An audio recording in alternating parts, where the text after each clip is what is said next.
अरे करण कभी दोस्त बनकर मेरी हिफाजत करता है तो कभी दुश्मन बनकर मेरी जान के पीछे ही पड़ जाता है। कभी उसकी आंखों में मेरे लिए चिंता दिखती है तो कभी वही आंखें इतनी ठंडी हो जाती हैं कि डर लगता है। आखिर वह ऐसा क्यों करता है? इसका राज क्या है?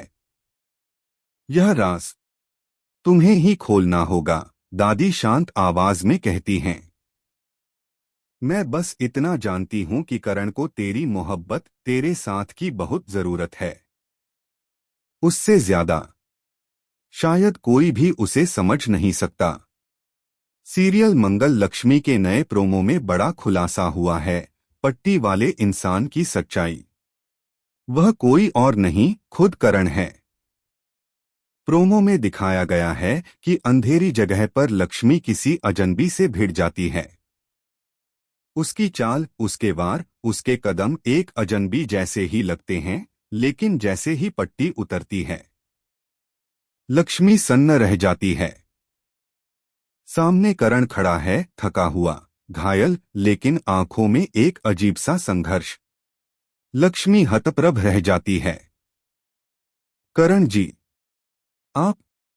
लेकिन जवाब देने के बजाय करण एक बार फिर उस पर झपटने की कोशिश करता है, मानो उसकी अपनी देह पर उसका ही नियंत्रण न हो।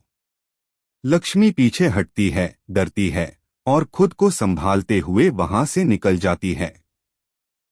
घर पहुंचकर वह दादी के पास बैठकर रो पड़ती है। दादी, मुझे समझ नहीं आता। कभी कभी तो करण जी इतने अच्छे हो जाते हैं कि मेरी जान बचा लेते हैं, और कभी ऐसे खूंखार हो जाते हैं कि मेरी जान लेने पर उतारू हो जाते हैं। एक ही इंसान में इतनी अलग अलग शक्लें कैसे हो सकती हैं? आखिर इसका सच क्या है? वे ऐसा क्यों करते हैं? मुझसे क्या छुपा रहे हैं? दादी गहरी सांस लेते हुए कहती हैं।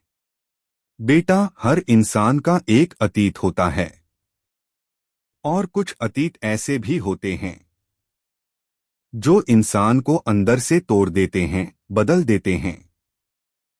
करण के साथ भी कुछ ऐसा ही हुआ है। लेकिन यह सच क्या है? यह मैं तुझे नहीं बता सकती। यह जवाब तुझे खुद खोजना होगा। बस इतना समझ ले कि करण बुरा नहीं है। वह टूटा हुआ है, बिखरा हुआ है, और अपने अतीत से लड़ रहा है। उसे तेरी जरूरत है। दादी की ये बातें लक्ष्मी के दिल में उतर जाती हैं। लेकिन सवाल वही का वही खड़ा है। करण ऐसा क्यों करता है? उसके अतीत में ऐसा क्या हुआ था? कौन सी कड़वी याद उसे कभी रक्षक तो कभी हमलावर बना देती है? लक्ष्मी सोच में डूब जाती है। उसे याद आता है कि एक बार करण ने कहा,